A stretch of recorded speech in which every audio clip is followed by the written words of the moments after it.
Hello, I am Fernanda Paiva Hitchhiking Stars. Welcome to my channel. And today is Friday, so we're going to be looking at the transits from today until next Friday, as well as I do usually. So, what is the cosmic weather right now? Well, we're just about to hit the full moon eclipse right now, like pretty much as you find this video, and as I posted this video, really, it was just an hour before. Um, the full moon eclipse in Scorpio.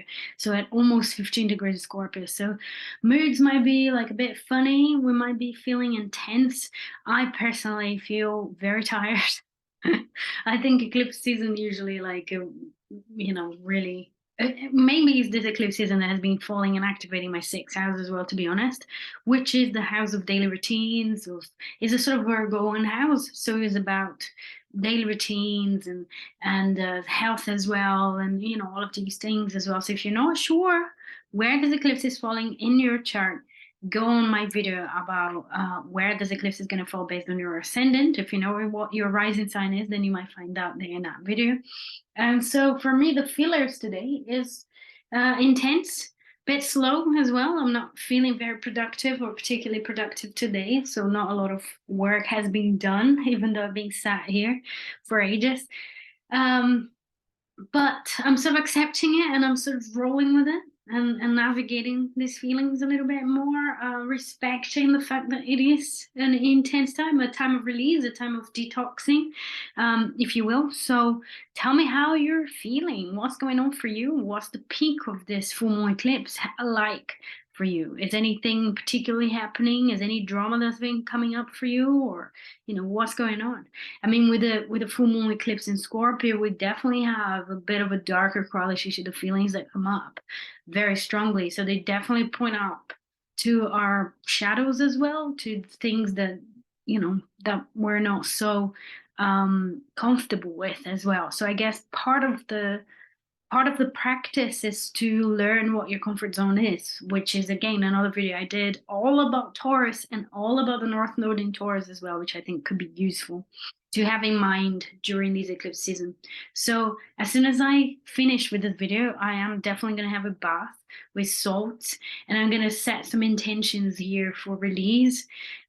Sit with myself a little bit with these feelings and the feeling of tiredness and sluggishness and all the things that are kind of going on for me.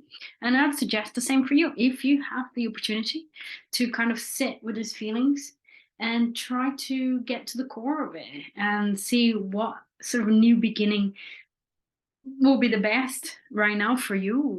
What's the best in your best sort of interest, and your highest good. I love to think it that way. When I did Reiki 1 and 2 during the training, we were told to, while you're doing Reiki on somebody, just think, let channel the energies, etc., for this person's highest good. So it's not what I intend for that person or what I think is the best for that person, but for the person's highest good. So I love to use that whenever I'm setting intentions or thinking about something during an intense astrological transit like this. It's like it removes the responsibility of having to place a specific intention. It's like, well, maybe the person I really want to be with is not the best, it's not for my highest good, etc. So anyways, tell me in the comments how you're feeling, what's going on for you. How is this full moon eclipse sort of turning up and showing you what you need to let go, what you need to leave behind? I've used this analogy a few times and I love it. It's like the gods that sort of stand by the doors of the eclipse season. They really need you to leave something behind, to let go of something. There's a luggage, there's an extra luggage that you cannot go through that door without leaving behind. So it is about moving on a little lighter after the eclipse season, and obviously reminding that it will be within us for about 6 months. That is the energies of the eclipse. I do kind of believe in that, not as strongly and as intensely, but definitely the sense of the beginning that we're kind of the beginning that's starting now. It will still be present in our lives for the next 6 months. That's what I'm trying to say here. So as per, write down in the comments, let me know what's going on. I love to see, I love to know, I love the debate, the conversation. And I am going to share my screen and I'm going to show you the chart and the transits for this week as well. We're going to talk a little bit about what's going on with this transits of this week right after this intense eclipse full moon. So as the moon like shrinks a little bit, what are we going to be witnessing in terms of the astrological transits, right? And yeah, I am away again. So I'm in a new place. You can see a new clear neutral background behind me. I am in Tadley now, which is not too far from Oxford. So for the ones that know England there, this is where I am right now. And I am going to share my screen and show you the charts and the transits for this week. So I purposefully left the chart for the full moon here because it's the most interesting thing that's happening today, you know. And again, I feel really tired. Pardon me if I'm not sounding as my usual self, but I definitely feel very, very tired, and I just want to. I don't prepare my videos before. Maybe I should. Maybe I should start, you know, becoming a little bit more of a YouTuber. I'm not yet, and I don't prepare. I do it on a day, and I'm very spontaneous with it in a way. Like, if I may say, some of them have more preparation, especially the ones on Monday. But the transit ones, you know, I kind of do it on a day, and it depends on how I'm feeling, etc. So anyhow, I'm just babbling here. So the full moon, this is the full moon eclipse right there. 1458 minutes of arcs is really, really close to the 15th degree, reminding yourself that whatever you have around those degrees in the fixed signs, so we're not just talking about Scorpio or Taurus, but if you have that in Leo and in Aquarius as well, the 15th degree, then this eclipse is definitely picking up that part of your chart very strongly. And you need to do a little bit of digging, detective work there. What does that planet rule? What house is that planet falling? You know, what are the extra clues that you can get from the sense of detoxing, the sense of letting go of toxic behaviors, thoughts, you know, mental attitudes, but also actual attitudes to life, potentially, relationships for sure, you know, how we interact with other people and other people as well. We might be letting go of someone who's toxic, which doesn't belong in our lives anymore. But if you have anything at those mid degrees of the fixed signs, then definitely this is a big time for you with these eclipse. Okay. So for me, if I'm not wrong, it's definitely picking up my MC and my IC, which is in Leo and Aquarius. It's not to the degree, but it is close enough to be happening there. And to my natal Saturn as well. And I just really feel for me, there's a lot going on in terms of base, in terms of home. I did share this before, and I still feel that very strongly. And I think my sense of tiredness comes from that Saturn opposite my Sun as well. And the sense of needing to cocoon, needing a cocoon, needing to just stay somewhere and like relax and rest. And I feel that this is definitely because it's an MCIC situation. There is not one without the other. So if you're having a transit to your ascendant, if you're having a transit to your MC, then your IC is picking up and your descendant is picking up in the case of the ascendant. They work as an axis, so they're always being activated together somehow, you know, by squares, by oppositions, by whatever it is. So there is no MC without the IC, and it's like there's no career development without a sense of base, a strong sense of base. So if you don't put down your roots deep enough, then your tree cannot grow tall enough. You know, it's like you gotta tend to these two different sides, and it's very interesting. I think that's kind of what the big theme here for me is, and the tiredness is connected to that as well. You know, the sort of sense of Saturn always restricts the energy, and it makes us think about what's the most important thing, because we don't have a lot of energy available. We need to focus on what's truly important to us, and this is one of the key things about Saturn transits. Now, I'm digressing, but I am planning to do a video about Saturn transits and Saturn transits by house as well, if you're interested. So let me know in the comments if you're interested about knowing what Saturn transiting houses might mean, because I might do a video like that on Monday. I want to talk about Saturn in Pisces. So let me know what you feel if you're interested in it. Right. So That's the full moon. I think the Venus Neptune is definitely a powerful one. Talking about illusions, disappointment in relationship, or disappointment with our expectations around relationships. Okay, so maybe it's discussing how unrealistic our expectations in relationships are, and if we can't talk about what our needs are, then we can't expect someone to mind read. You know, there's so many different elements here that is also reflected by that Venus Neptune.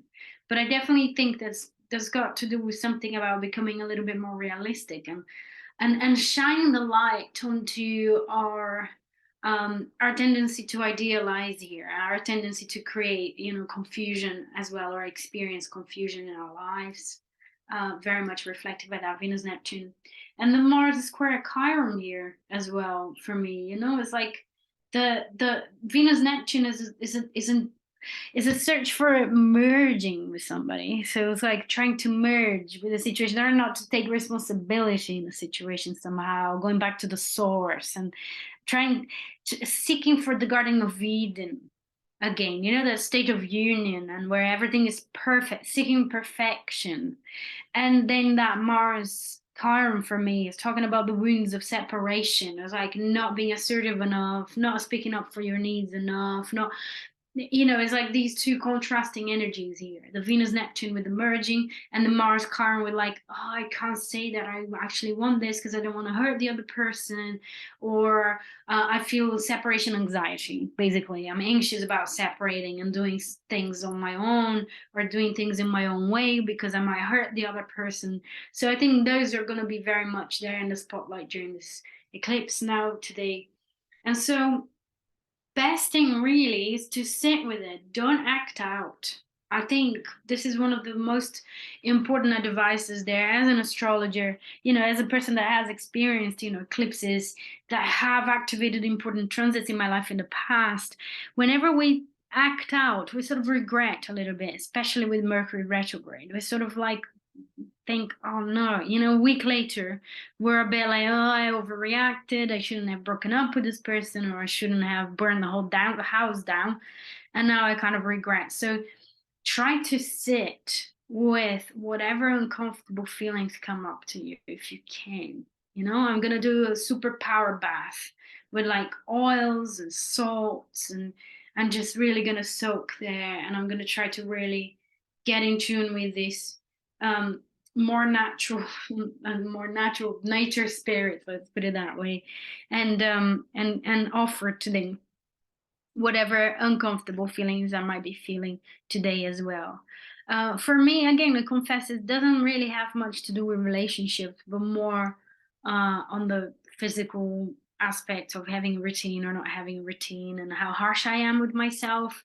If I feel I need to rest, being a highly sensitive person, I think I need a lot more rest than the norm.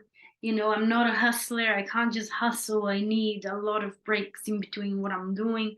So so yeah, I think I'm going to be thinking and sitting with these feelings myself.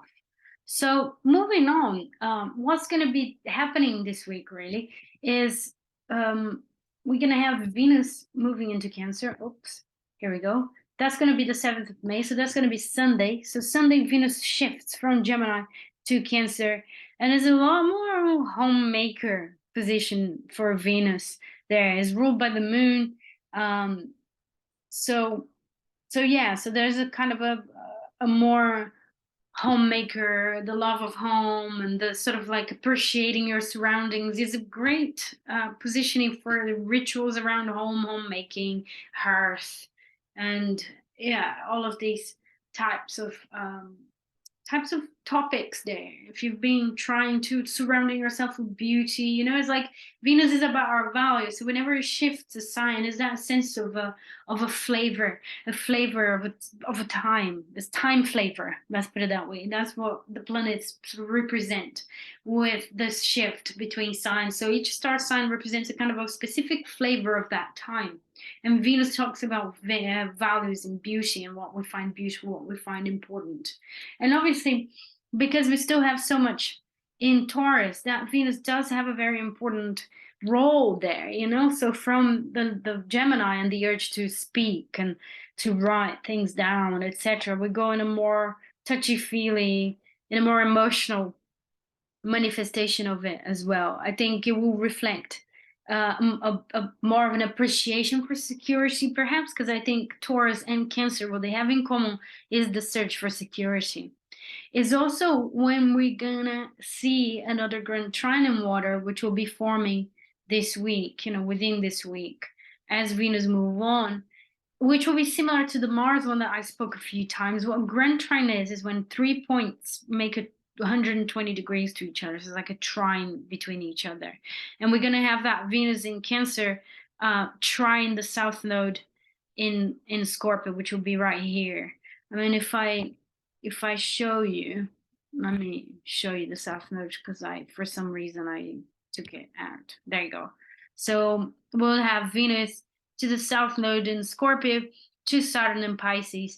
And again, I think after this intensity of the full moon, we're sort of like learning the forgiveness, the value of forgiveness, the value of moving on from congealed emotions. That's South Node in Scorpio.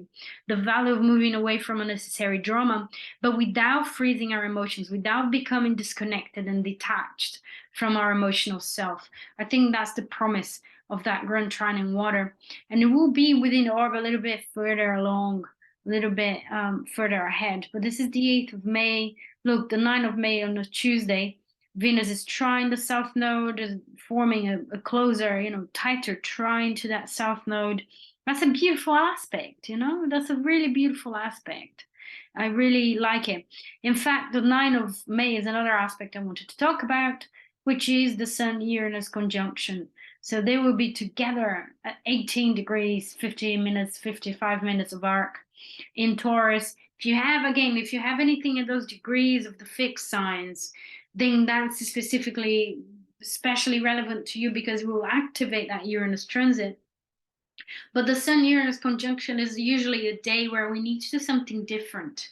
We need to kind of feel the excitement of life, be a little bit rebellious in our life somehow, or have a sense of awakening in terms of self-expression. That's the sun, how we express ourselves, right? So I think that Sun-Uranus gives an opportunity there on Tuesday to do something different, to reconnect with the zest of life, be a little bit creative, do something creative. I think that would be brilliant. That would be a brilliant day to do that. There we go. We got Wednesday. Wednesday, we have the exact trine between Venus and the South Node. And again, Venus in the South Node there, for me, is a wonderful aspect, reinforcing the sense of forgiveness, being able to forgive. Yeah. We have Mercury retrograde going backwards and coming to conjoin that North Node as well. So again, it's a sextile to Saturn. And there's a similar aspect to what we had last month, but it was Mars involved rather than Venus. So it's a lot about self-assertion and fighting and the inner fighter, etc. And now it's Venus. So it's like freeing and healing our capacity to love, understanding what our values are. I keep going on and on about values, but I really think that's so important that we make decisions in life without knowing what's valuable to us, that we make partnerships without being based on similar values and share common values. So this is a very, very big opportunity here for us to go further into that, to become more conscious of that. And again, I really recommend looking into the video I did about the North Node in Taurus, because even though there's no eclipse here anymore, we still traveling and we're still sort of hitching a lift with these energies. We're still very much moving with these energies, and these energies are moving our lives as well, the transitions, the transformations that we're kind of creating. But we have this tremendous emphasis in Taurus. It's really important to get to know Taurus and to get to know how to express that Taurian element in our lives. So have a look at that video because it's very, very in depth, like 47 minutes of like North Node in Taurus and how what's the best of a North Node in Taurus in terms of lessons, in terms of what we're learning and how we can express that in our lives as well. So I'd really, really recommend to have a look at it again, especially as Mercury comes back to the North Node at 3 degrees Taurus. And then that Venus, sextile North Node, trine that South Node. Venus rules that, North Node in Taurus as well. So there's something important there, some kind of click that we might have during this week, some kind of soothing energy as well, okay? Because it's being rough in terms of in terms of the eclipse season, right? Especially the full moon eclipse in Scorpio that sort of like cleanse the cellar a bit, and we might deal with things that were like that are really not comfortable for us. Wednesday the 11th here again, Venus and trying to Saturn, coming to a very close trine to Saturn, still trying to the south node again. That Grand Trine just gets stronger and stronger, and the sextile to Mercury as well. So in fact, the kite, a kite is this blue triangle, the Grand Trine, with also a planet forming a sextile to everything. So we have this mini triangle on top, and this big triangle is the body, and it really looks like a kite. If you just look at the blue lines here and my mouse, you can see what I'm talking about here. And again, that's an opportunity, okay? That's a window of opportunity, the beautiful geometry in the sky. And it is reflective of that sense of letting go, moving on, but with love.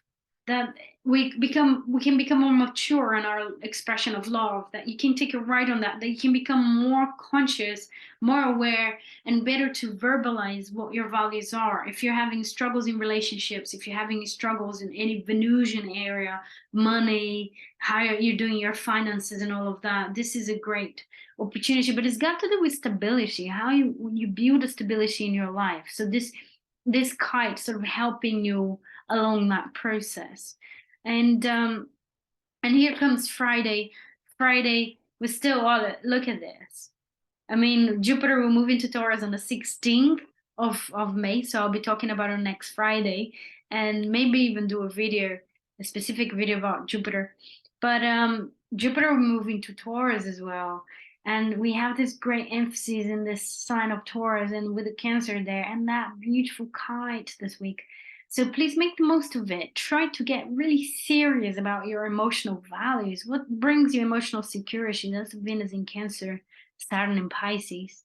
And have a look at that video about the North Node in Taurus, because I think it could be great, could be timely, could be really helpful. Let me know how you're getting on. I'm gonna finish with this on this note. I'm gonna go run my bath now, have my ritualistic formless bath release, and see what comes up to me as well. Now let me know what's going on for you, how this week, what are you planning to do with this week as well, how do you feel this Grand Trine kite is going to manifest in your life, but also what would you like to see me talking about, because now I'm experimenting with extra videos. I would love to know what you want to know. What do you want to know more about astrology, because I love to create content that you're actually interested in as well. And yeah, that's it. Happy full moon eclipse. Wishing you wonderful transformations and regenerations as well for this week. And I'll be seeing you all next week. Bye bye.